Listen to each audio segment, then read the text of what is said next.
menjelaskan soal apa itu tindak pidana korupsi, contohnya hukumnya, sampai dampaknya buat negara dan kita semua. Jadi yuk disimak baik-baik. Tanpa berlama-lama, langsung saja kita persilakan kelompok 3 untuk menyampaikan materinya. Waktu dan layar dipersilakan. Oke, silakan on cam kelompok 3.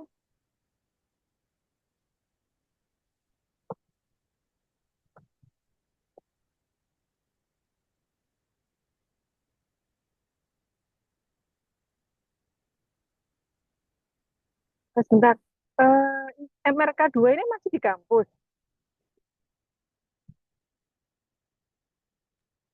Kurang tahu ya, Bu ya. Sebenarnya di kampus di community. Saya masih di kampus, Permisi, Bu. permisi Ibu, Oh, kami dari satu MRK 1. oh,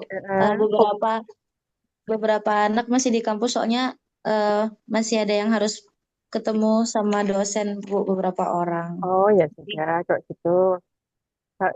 Ya sudah, nggak apa-apa. Silakan dilanjutkan.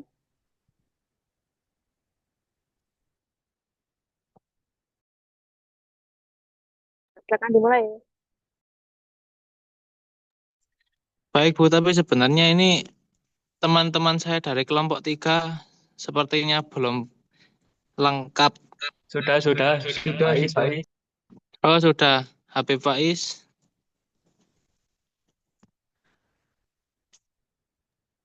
Aduh, berantakan, jam. Silakan share screen. Ini nggak bisa share screen, Bu. Siapa Aziza, tolong multiple partisipannya diaktifkan.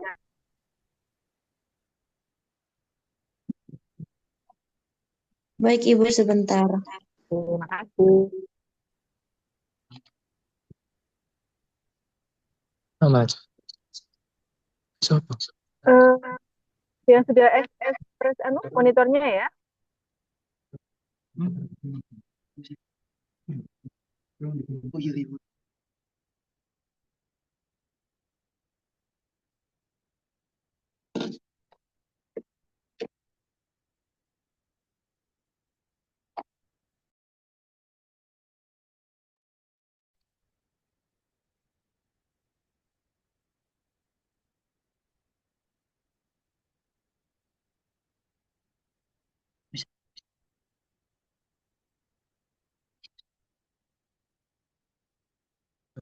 Kalau nggak bisa kata-kata seminar kirimin ke nggak bisa.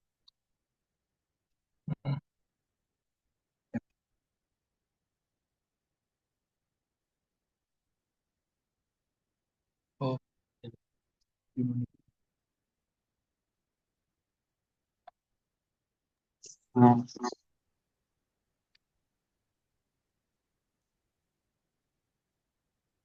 baik, jangan.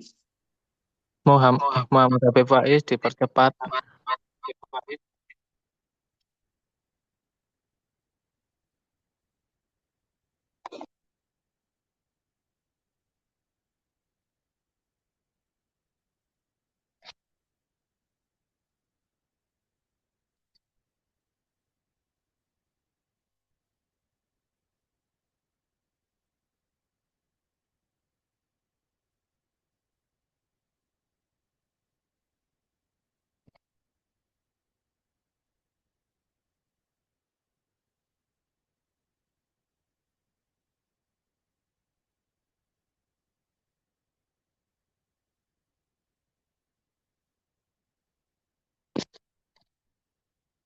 Jangan keras. Gua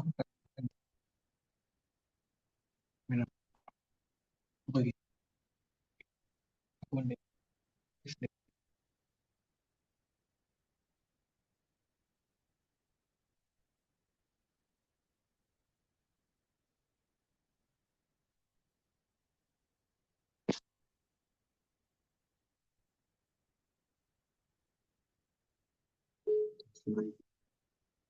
Ada isu biar gua cek.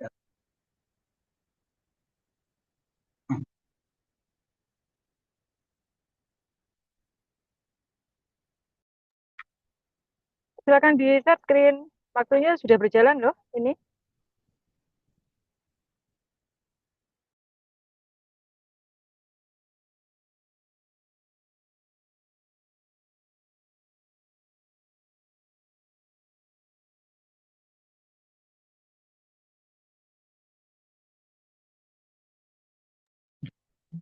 Masih belum diizinin sama hostnya, Bu.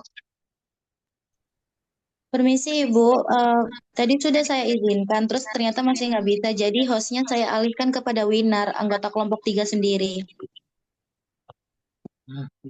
Baik, terima kasih. Silakan Winar.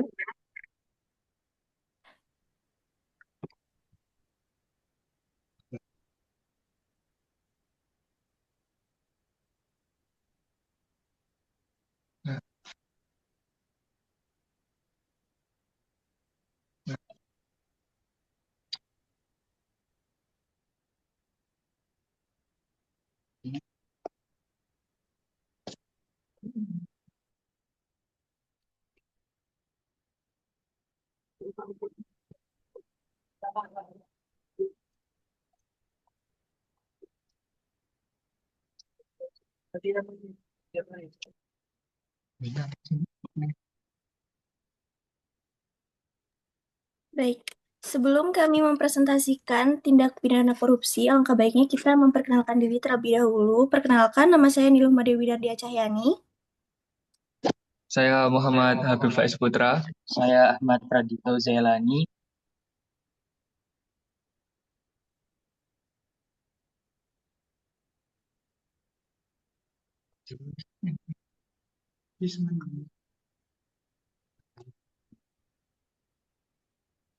Baik,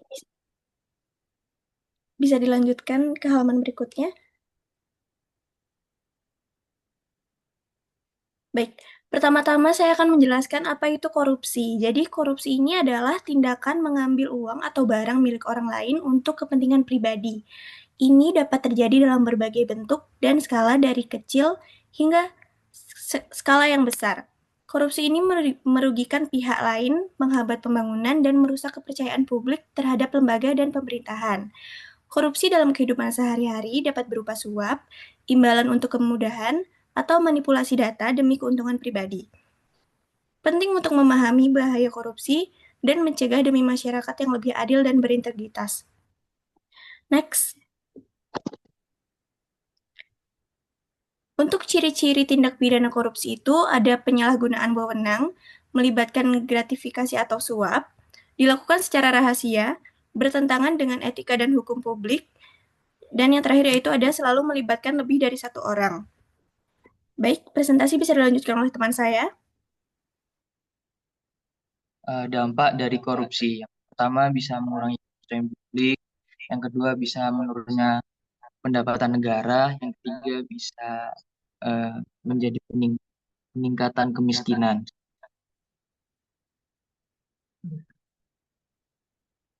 Terus untuk cara-cara mencegah bagaimana korupsi, yang pertama ada meningkatkan pendidikan anti korupsi, yaitu bisa menanamkan nilai-nilai integritas, kejujuran dimulai dari masa-masa SD, universitas.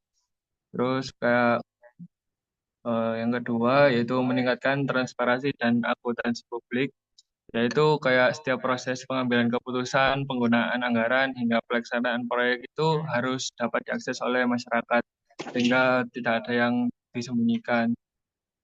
Terus yaitu yang ketiga, pelibatan masyarakat dan lembaga swadaya masyarakat, yaitu mendorong partisipasi aktif dan organisasi sipil dalam mengawasi anggaran. Jadi kayak masyarakat itu tahu apa saja yang dilakukan oleh oknum seseorang. Next. Di sini ada kata-kata yaitu orang hebat selalu jujur. Mari kita jadi generasi yang bersih, jujur, dan peduli. Katakan tidak pada korupsi.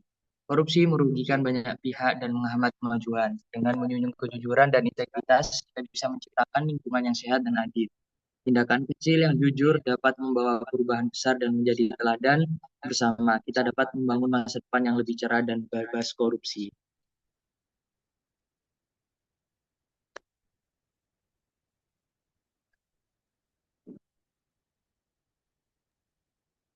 Baik, itu Terima kasih. saja mungkin. Terima kasih buat kelompok 3 atas presentasinya. Kita udah dapat banyak info soal tindak pidana korupsi, mulai dari definisinya sampai dampak buat bangsa. Dan buat saya yang cuma bisa bilang waktu itu mana. Selanjutnya kita masuk sesi tanya jawab, tapi tenang gak bakal panjang kok. Karena hari ini kita kasih kesempatan ketiga kelompok pendengar. Masing-masing cukup satu pertanyaan aja, biar hemat waktu dan tetap fokus. Yuk kita mulai dari kelompok mana yang mau bertanya?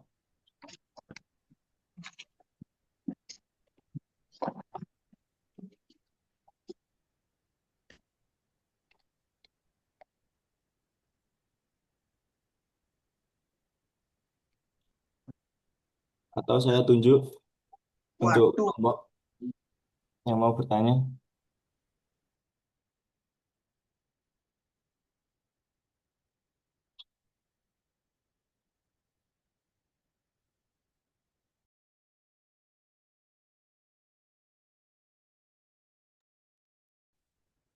Tanya juga bisa melalui kolom chat ya. Jadi tidak harus suara, menuliskan pertanyaan di kolom chat juga bisa. Silahkan, tapi respon terlebih dahulu untuk yang pasti bertanya langsung.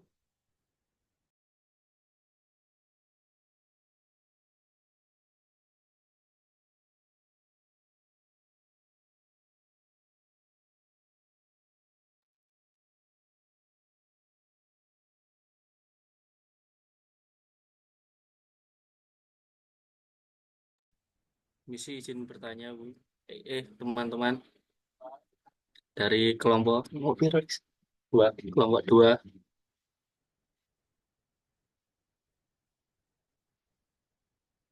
Iki wis ta iki. Oke, bisa jawab ya. Wis ta Sudah itu. terdengar suaranya, silakan Oh, langsung aja, Sobri. sudah. Oh, oke. Oh, maaf ya. Baik. Jadi saya mau bertanya, kalau dibandingkan dengan negara anak lain, mengapa posisi Indonesia ini eh, dalam indeks kayak korupsi cenderung tinggi meskipun ada peningkatan penindakan kasus korupsi. Apakah penindakan tidak cukup berpengaruh terhadap persepsi masyarakat dan investor? Apakah cukup jelas pertanyaannya? Bisa diulangi pertanyaannya? Kalau dibandingkan dengan negara lain, mengapa Indonesia ini dalam indeks persepsi korupsi cenderung stagnan? Iya, stagnan meskipun ada peningkatan penindakan kasus korupsi. Kan sering tuh kayak banyak yang korupsi sudah ditindak, tapi kok kayak masih banyak gitu yang ngelakuin. Seharusnya kan berkurang itu. Nah, itu mengapa? Mungkin seperti itu. Terima kasih. Apa sudah bisa dijelas? Apa sudah jelas? Muhammad Habib Faiz Putra. Sudah Mohon cukup jelas. kalau Oh, enggak. baik-baik. Terima kasih. Izin menyela, mohon nanti yang menuliskan notulanya, jangan lupa dituliskan nama nama yang bertanya, nomor absen sama kelompoknya, serta pertanyaan seperti apa, dan kemudian nanti dituliskan ringkasan jawaban serta nama yang menjawab.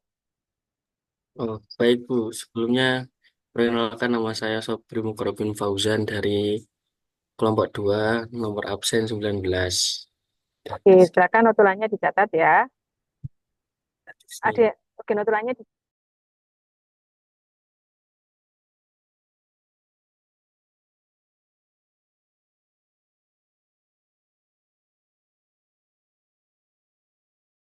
Bu, permisi suaranya ke mute pas tadi ngomong.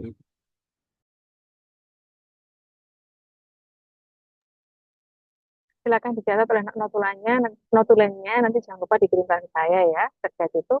Jadi ada pertanyaan dari Sobri tadi, silakan dilanjutkan moderator.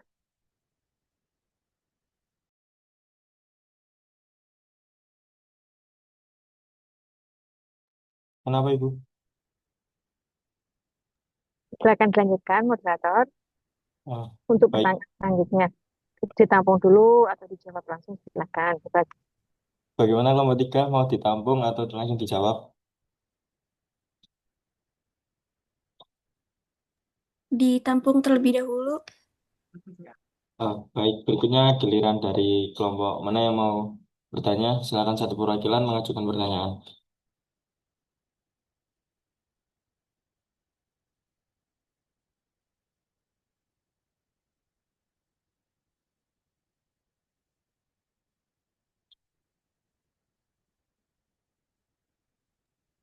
Jangan lupa akun username-nya diisi sesuai dengan nama orang yang ada di dalam akun tersebut ya. Biar nanti presensinya mudah. Jika nggak ada namanya berarti tidak terlihat kehadirannya ya.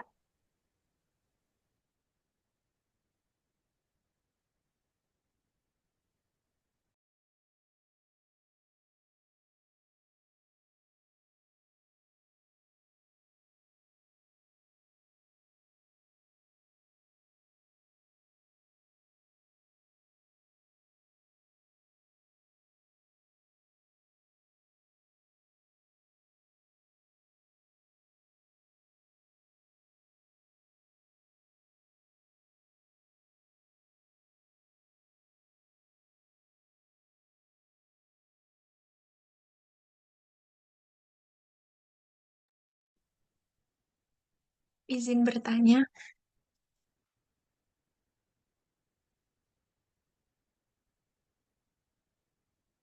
sebel- eh, tes Silakan tes. Adelia, masuk suaranya. Sebelumnya perkenalkan nama saya Delia Putri Andini dari kelompok 5.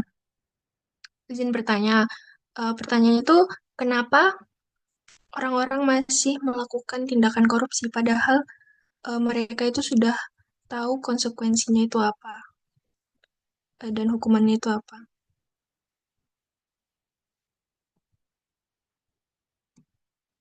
Sudah, terima kasih. Baik, terima kasih Adelia. Baik, dan terakhir silakan sampaikan satu pertanyaan penutup dari kelompok 4.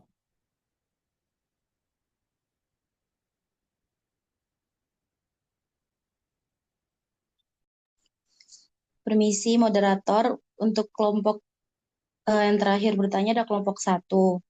Saya Aziza Khairuniswa dari kelompok 1 ingin menanyakan kepada kelompok 3.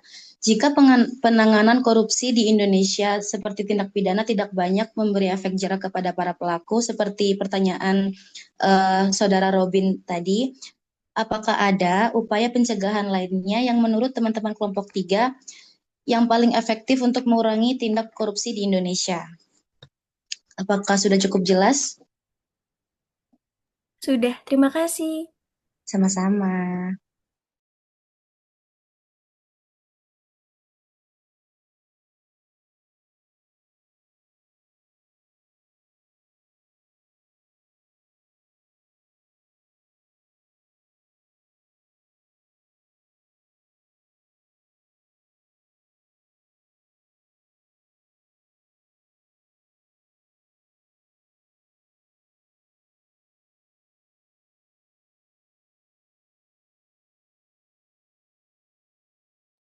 Baik, di sini saya akan menjawab pertanyaan dari Mas Sobrin. Eh, kan pertanyaannya tadi, kalau dibanding negara lain, kenapa posisi Indonesia dalam indeks korupsi cenderung cukup tinggi? Apakah penindakannya ini kurang atau bagaimana? Dari saya, menurut saya itu posisi Indonesia ini masih dalam tingkat tinggi korupsinya. Masalahnya itu bukan cuma di penindakan yang kurang, tapi juga sistemnya yang belum kuat. Budaya korupsi ini udah melekat di kita, pengawasannya tuh lemah, hukumnya sering tebang pilih atau gimana ya bahasanya, kayak pilih kasih, sorry. Hukumannya kurang memberi efek jera bagi pelaku-pelakunya. Dari saya sendiri mungkin gitu, apakah dapat diterima Mas Sobrin?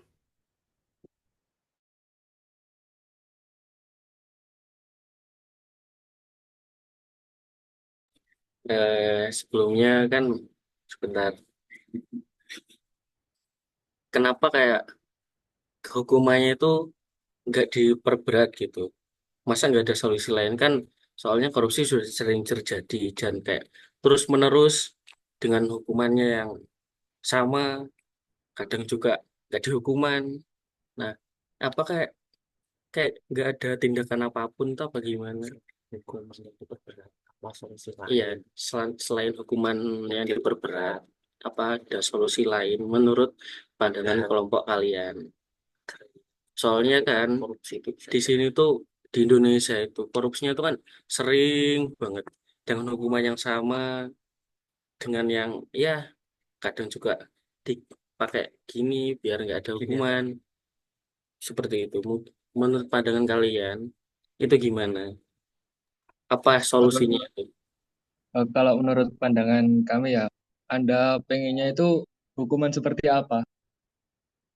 Lah, kan kita nyari solusi ke kelompok Nah, kali. sedangkan gini, kalau di Indonesia itu kan negara hukum, jadi semua sudah diatur di dalam undang-undang. Nah, jadi kayak kalau misalkan kayak ada perilaku kriminal atau kejahatan itu hukumannya itu sudah apa ya, kayak udah pasti dipikirkan, kan hukum itu mengacu pada undang-undang. Oh, baik, kan ya emang benar hukuman itu sudah ada, udah diatur. Tapi pantas nggak sih selama bertahun-tahun dengan tindak korupsi yang sangat tinggi, dengan hukuman yang sama, tapi tidak kayak jerahnya gitu loh, masih tetap meningkat korupsinya seperti itu ya.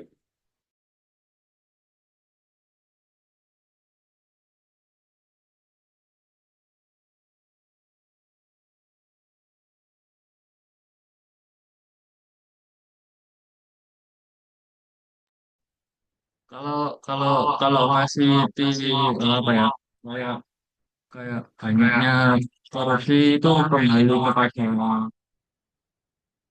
individu masing-masing sih. Kan kayak individu korupsi itu sudah melekat banget sama orang-orang Indonesia. Saya dulu pernah nanya ke mahasiswa hukum itu, dia tak tanyai, Mas, gimana kalau ngatasi solusi korupsi di Indonesia? Dia jawab itu kayak sebenarnya itu kayak gak bisa karena apa, sudah ada di dalam dirinya, kayak Indonesia itu udah lekat banget sama korupsi. Ya emang bener sih semuanya itu dari Individu individu masing-masing. masing-masing. Cuman ya masa dari semua permasalahan tersebut nggak ada solusinya sih. Ya, kayak solusi itu sudah ada, kayak penerapan pendidikan, terus kayak etika-etika moral, terus kayak ada apa, kayak bimbingan-bimbingan gitu. Gitu itu sudah tersedia. Cuma kembali lagi ke individu, kitanya kitanya itu mau gak untuk menjadi lebih baik.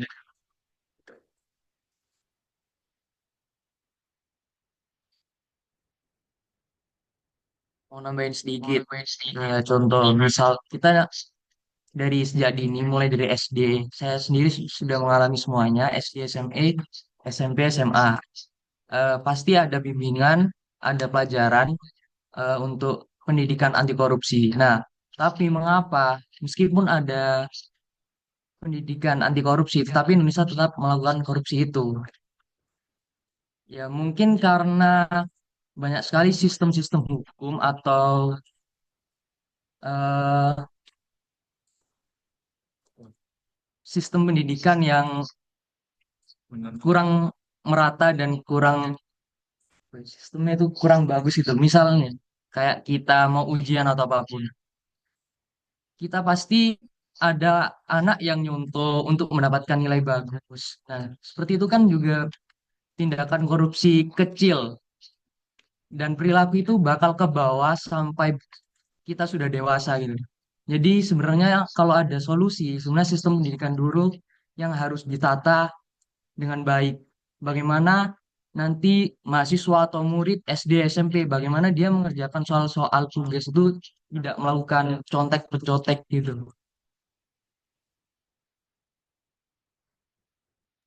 Jadi Bagaimana ini Mas Oki? menurut kalian tuh dari apa individu masing-masing. Iya, Iya, kembali ke individu masing-masing. emang benar sih semuanya itu kembali ke individu masing-masing. Iya. Cuman kalau dibandingkan ya sama negara-negara lain ya, kayak kayak Jepang, itu kan kayak ada minim minim kan tindakan korupsi. Oh, Memang oke. semuanya benar, memang semuanya benar, semuanya dari individu masing-masing. Cuman kalau seandainya ada perubahan nih, yang harus dirubah itu apa? Kalau menurut saya ya, dari pandangan saya, yang benar-benar yang dasar buat merubah bagaimana Indonesia ini mengurangi dampak korupsi, dasar tuh harus merubah sistem pendidikan yang bagus dulu. Karena sistem pendidikan tuh bisa merubah moral seseorang, pemikiran seseorang. Kenapa sih orang melakukan korupsi? Kenapa sih meskipun udah kaya juga melakukan korupsi? Jadi sistem pendidikan bakal merubah pemikiran seseorang. Nah, Anda tadi kan membandingkan Indonesia dengan Jepang. Kenapa di Jepang sangat sedikit? Karena pendidikan di Jepang itu sistemnya lebih bagus daripada di Indonesia. Itu kita harus mengakui. Oke, menurut Anda di Jepang tuh sangat bagus. Sedangkan kan katanya di Indonesia perlu ada kembangan lagi. Sistem yang mana di Indonesia ini menurut Anda kurang dan apa yang perlu diperbaiki agar kayak sesuai dengan sistem pendidikan di negara tersebut, kayak Jepang gitu. Gimana menurut Anda?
Mas moderator ini tanya jawab, nggak ada batasan waktu apa gimana?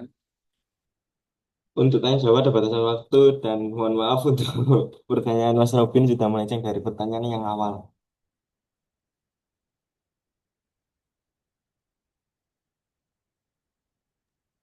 Untuk sesi tanya jawab, waktunya berapa, Mas Moderator? 5 menit boleh.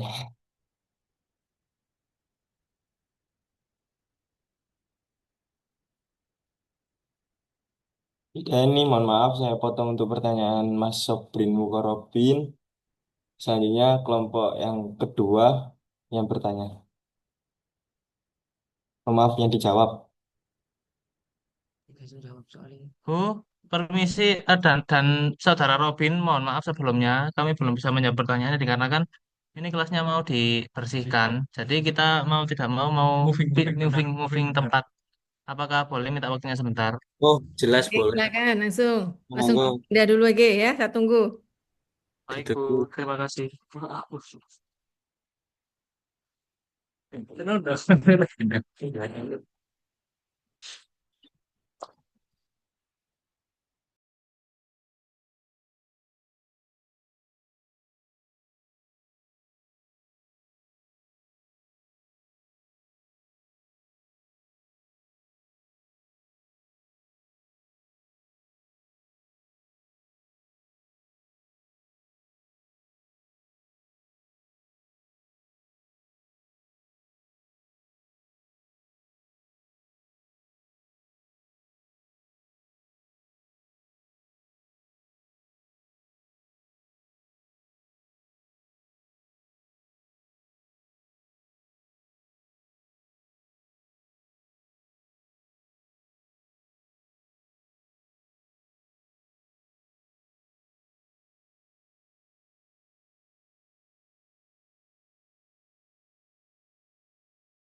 Permisi, saya Imelda Ernesta Dina dari kelompok 4 izin bertanya. Baik, silakan itu pertanyaannya. Eh, Mengapa beberapa negara lebih berhasil memerangi korupsi daripada negara kita sendiri? Untuk perwakilan kelompok 3, Baik, sudah. Terima kasih, Mel. Untuk pertanyaannya kami tampung terlebih dahulu ya. Iya.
Pertanyaan. Untuk Robin Robin, boleh mulai pertanyaan. Maaf, ada gangguan.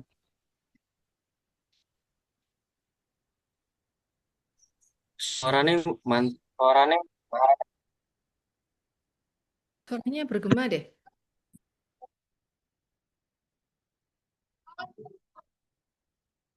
Suaranya nggak kedengeran. Terus, bukan bukan nggak ada suaranya, tapi suaranya gema-gema mantul.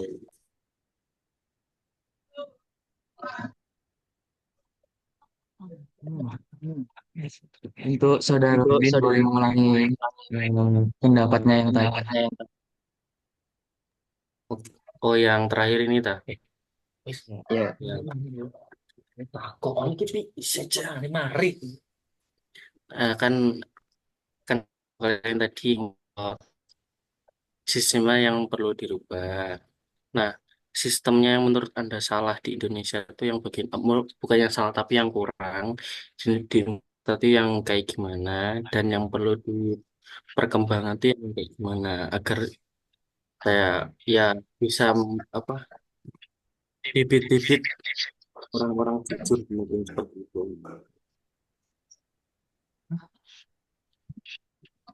Suaranya gak jelas satu. Inti pertanyaannya kan sistem apa yang harus dirubah?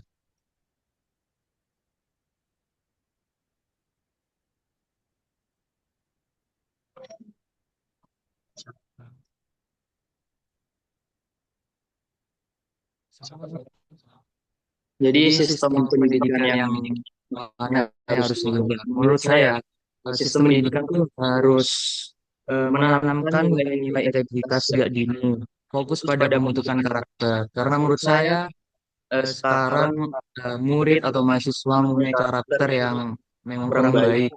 Bergema. Contoh tidak mempunyai tanggung jawab dengan tugas kuliahnya atau apapun. Mohon maaf Mas Misalnya Yudi, tugas saya potong dulu. Suaranya menggema. Laptopmu patenan no laptop. Suaramu gema-gema. Bergema. Oke, mohon maaf. Oke, baik. Mohon maaf. Jadi menurut saya sistem yang mana yang harus dirubah? Jadi menurut saya sistem pendidikan itu harus menanamkan nilai-nilai integritas sejak dini dan fokus pada pembentukan karakter dimulai dari sejak SD, SMP, SMA maupun ketika kita sudah menjadi mahasiswa. Karena menurut saya murid atau mahasiswa sekarang memang belum mempunyai tanggung jawab yang bagus. Misal ada tugas yang banyak, dia tidak bisa memegang tanggung jawabnya itu, atau tidak bisa memegang tugasnya itu. Jadi pemikiran murid itu bagaimana dia mendapatkan nilai bagus dengan cara kecurangan, contoh mencontek dan lain-lain. Itu kan bisa menjadi karakter yang dibawa sampai dia menjadi dewasa, dan itu bisa terjadi, bisa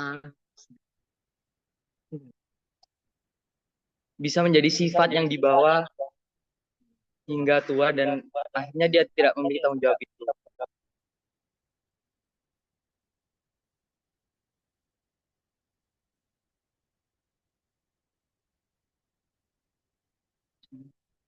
Jadi untuk jawabannya mohon maaf untuk kelompok dari Mas Sobrin dari kelompok berapa?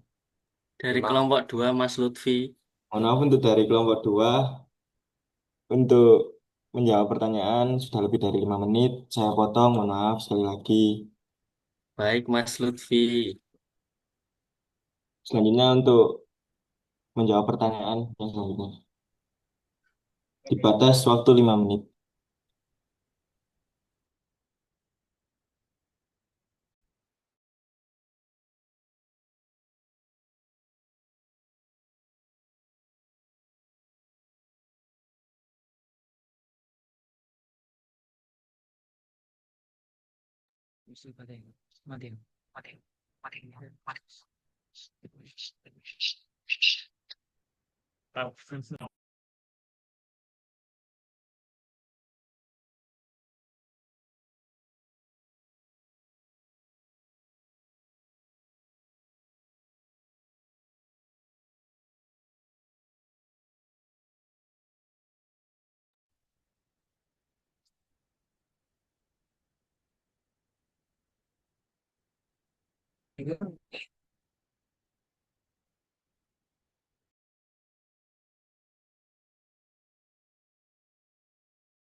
Saya izin menjawab pertanyaan dari Mbak Delia. Jadi pertanyaannya kan kenapa orang-orang masih melakukan tindakan korupsi padahal mereka sudah tahu konsekuensinya.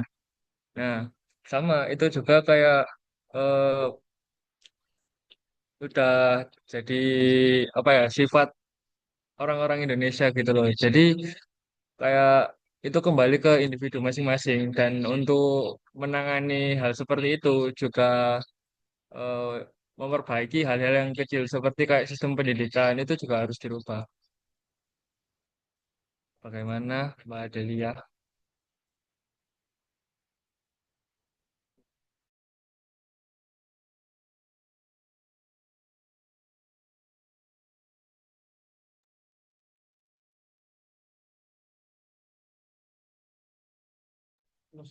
Mbak Adelia, Yes. gimana Sudah. jawabannya? Apa sudah cukup menjawab? Ya, sudah cukup menjawab. Oke. Terima Baik, kasih. Ya, baik untuk jawabannya. Selanjutnya untuk kelompok selanjutnya yang bertanya tadi mohon dijawab untuk kelompok 3.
untuk pertanyaannya dari Mbak Aziza, tadi kan pertanyaannya jika penanganan korupsi di Indonesia tidak ada efek jerah pada pelaku, apakah ada upaya paling efektif untuk mengatasinya?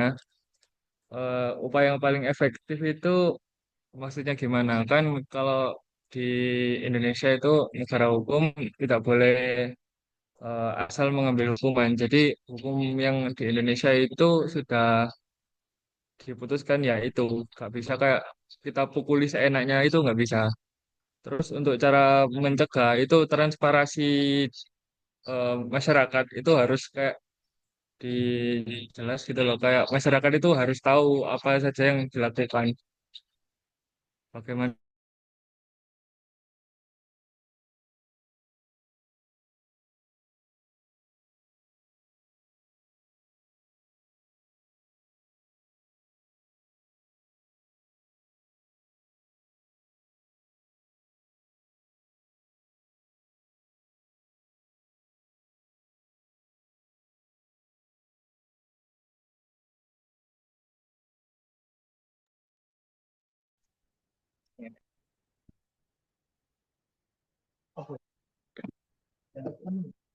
Gimana Mbak Aziza? Oh ya, sudah cukup menjawab. Maaf, maaf, sudah. Oke, oke.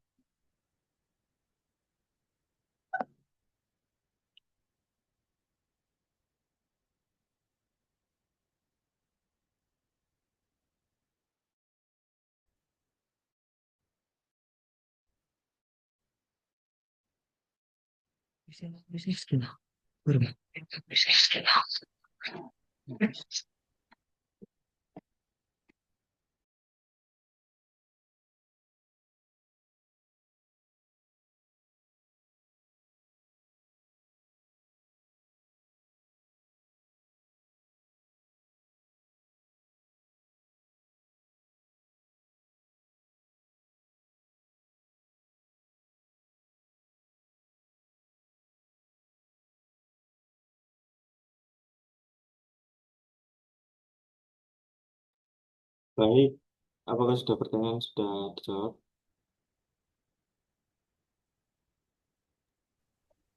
Mau izin menjawab pertanyaan dari Imelda.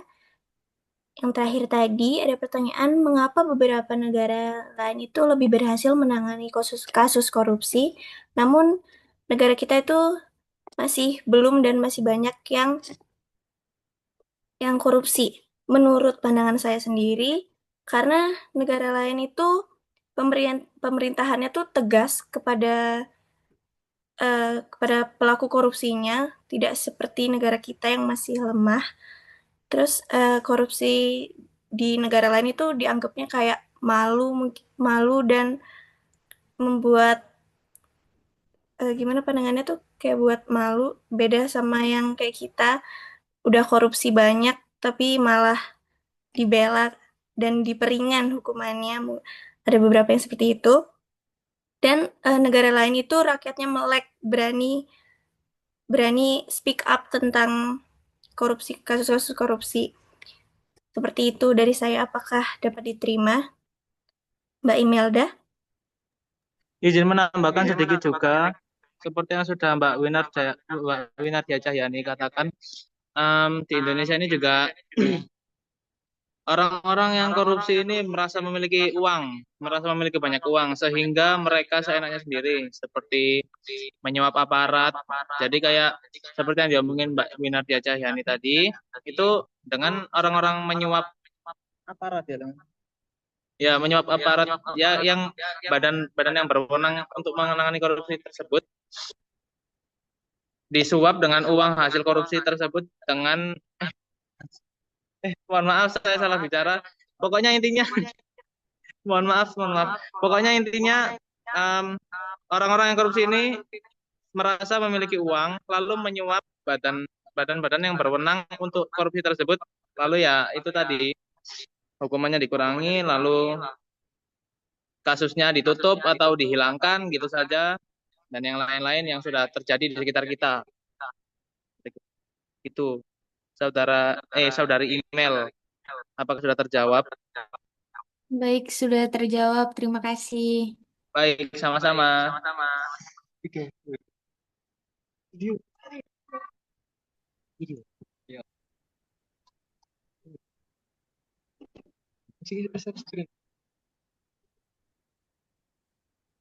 Baik, terima kasih untuk keempat kelompok atas pertanyaannya yang tajam-tajam tapi tidak menyesati.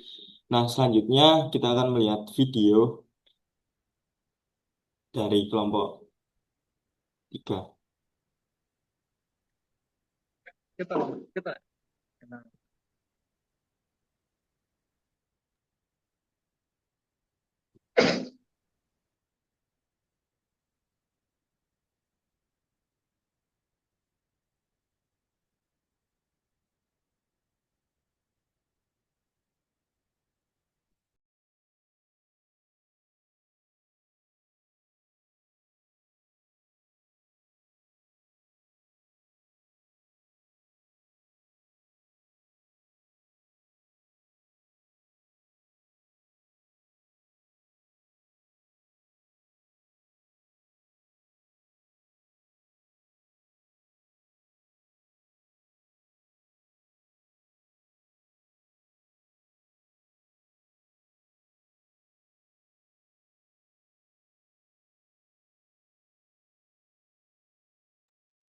Sebelumnya mohon maaf, apakah sudah terlihat oleh teman-teman dan Bu Hudria untuk videonya? Sudah, Maksudnya Mas. sudah terlihat jelas. Baik, terima kasih. Silakan Saudara Dito bisa dimulai. Suaranya enggak keluar ya tapi ya. Coba dicek lagi. Kalau di Zoom memang ada enggak? Sudah keluar apa belum, Bu ya? Sudah, Permisi. sudah. Oh, sudah. Dito mulai awal, Saudara Dito. Agak putus-putus tapi ya. Halo guys, nama gue Bisma Supriyadi, biasa dipanggil Bisma.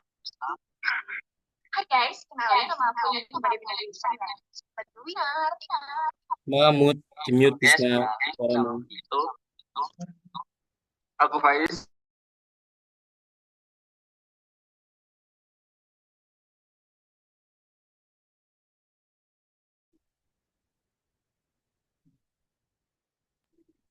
Suaranya nggak muncul lagi ya? Iya, orang ini. Oh iya. Terus di pemerintah juga banyak.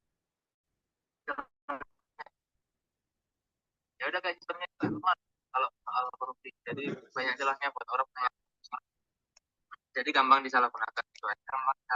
Lalu sekarang juga di sekitar, kalau orang-orang di sekitar itu melihat korupsi itu kayak udah ya udah dibiarin aja. Jadi pada akhirnya korupsi itu sendiri jadi kebiasaan, jadi budaya orang-orang yang udah mulai susah buat diberantas, mulai susah.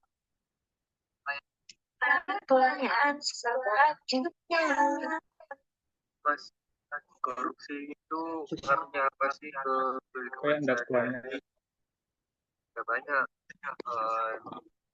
banyak fasilitas itu kayak jalan, terus sekolah-sekolah, terus uh, uh, infrastrukturnya itu tidak membaik gitu loh. Jadi kita sebagai warga sipil itu tidak mendapatkan hak kita yang tiap tahun kita harus membayar pajak gitu. Dan contohnya seperti kasus dana bos ataupun seperti biaya pendidikan untuk generasi muda yang tujuannya itu untuk masa depan Indonesia, tapi itu malah banyak salah sasaran dan juga diambil oleh pemerintah atau pejabat-pejabat sebagai uang untuk memperkaya dirinya sendiri. Jadi kalau menurutku ya korupsi itu pengaruhnya itu jelek banget sih ke negara. Ya kurang lebih seperti itu ya. Ya udah. Ini ada pertanyaan. Ini ada pertanyaan penting ya ngajarin anak-anak tentang korupsi. Ya, kan soalnya kan masa depan kalau dari kecil mereka sudah diajarin soal aturan, tanggung jawab, dan tidak ngambil yang bukan haknya, itu akan sifat itu akan terus sampai mereka dewasa. Jadi jika nanti mereka udah bekerja, jabatan dan ataupun apapun, mereka biasa untuk jujur dan tidak punya kualitas, dan ngajarin anak soal bahaya bisa jadi langkah awal untuk menjaga, karena sekarang ini banyak orang banyak ngobrol atau nyari ataupun lewat cara orang menjadi hal biasa.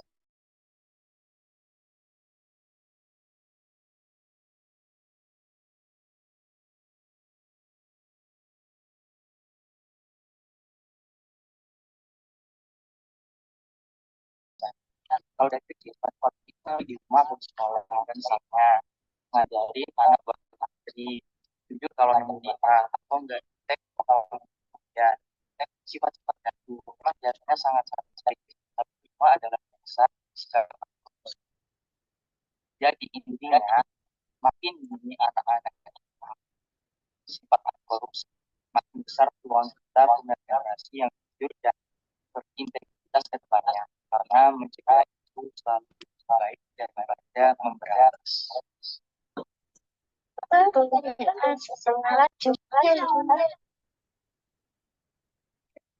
Nanya, dari berarti di luar pemberantasan korupsi bekerja.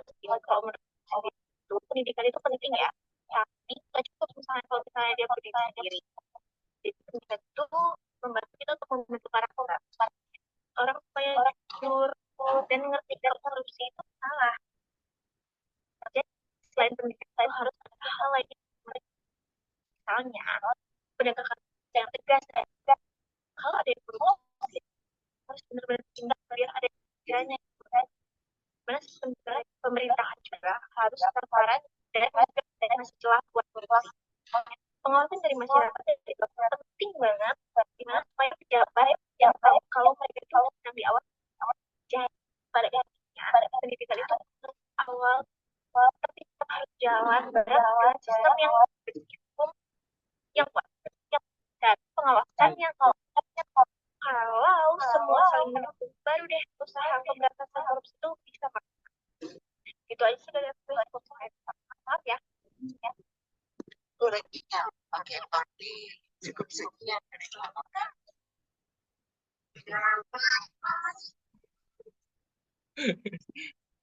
Ya. Baiklah Bu, sekian dari kelompok kami. Kurang lebihnya mohon maaf. Wabillahi taufik wal hidayah. Wassalamualaikum warahmatullahi wabarakatuh. Assalamualaikum warahmatullahi wabarakatuh. Baik, Terus silakan. untuk kesimpulan dari sesi tanya jawab tadi, yaitu tingginya tingkat korupsi di Indonesia tidak hanya disebabkan oleh lemahnya penegakan hukum, tetapi juga karena budaya permisif, mentalis, tanda kutip, dan asal aman, dan kurangnya pengawasan yang efektif. Banyak pelaku tetap nekat melakukan korupsi meskipun tahu konsekuensinya karena mereka punya celah untuk lolos atau dilindungi. Ketika hukuman tidak memberi efek jerah, pendekatan yang lebih menyeluruh seperti pendidikan anti korupsi, transparansi, birokrasi, dan keterlibatan masyarakat menjadi sangat penting. Beberapa negara lebih berhasil memerangi korupsi karena memiliki sistem hukum yang tegas, pemimpin yang akuntabel, dan masyarakat yang aktif mengawasi. Artinya, upaya pemberantas korupsi harus dilakukan bersama-sama, dimulai dari diri sendiri hingga ke level kebijakan.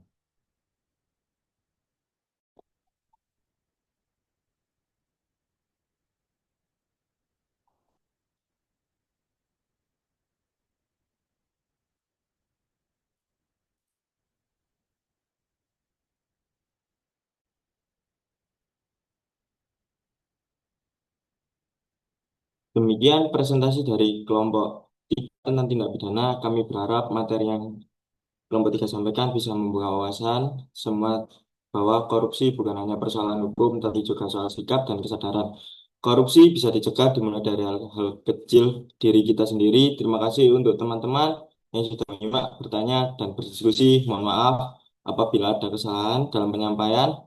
Semoga kita bisa menjadi generasi yang jujur, berintegritas, dan ikut ambil bagian dalam memerangi korupsi di masa depan. Sekian dari saya selaku moderator. Wassalamualaikum warahmatullahi wabarakatuh.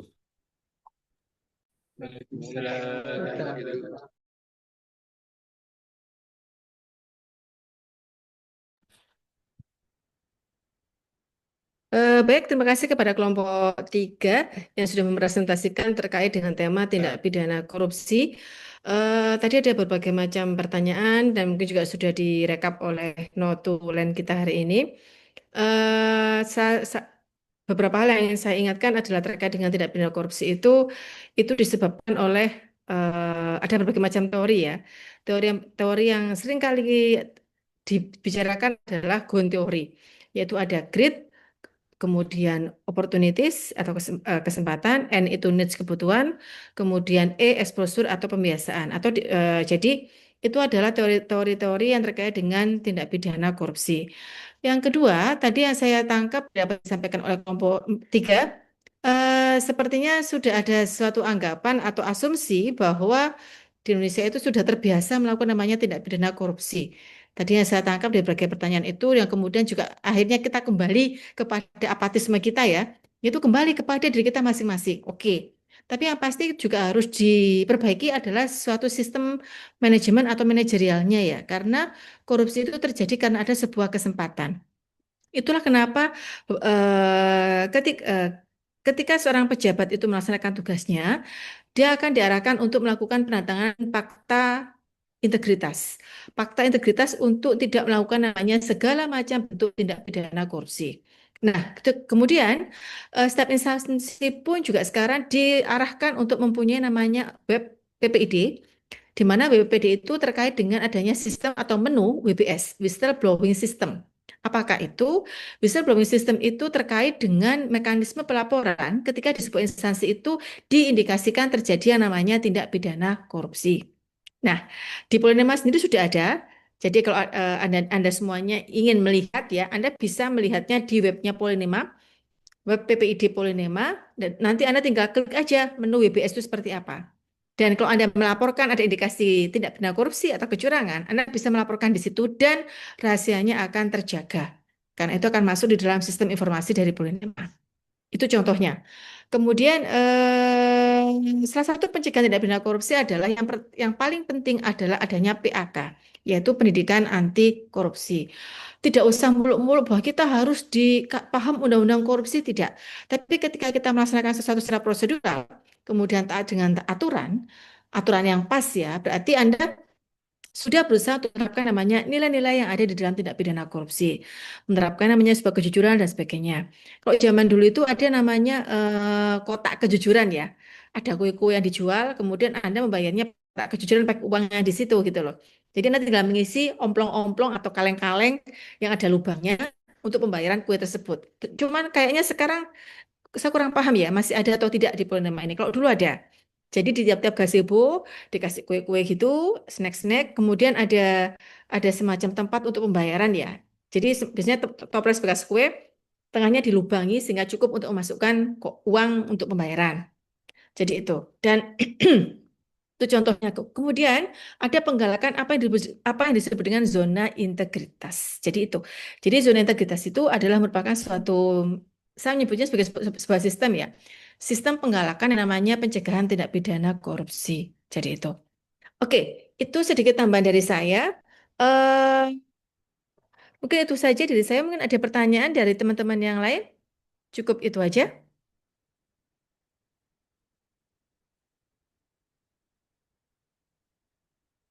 Mohon jawabannya.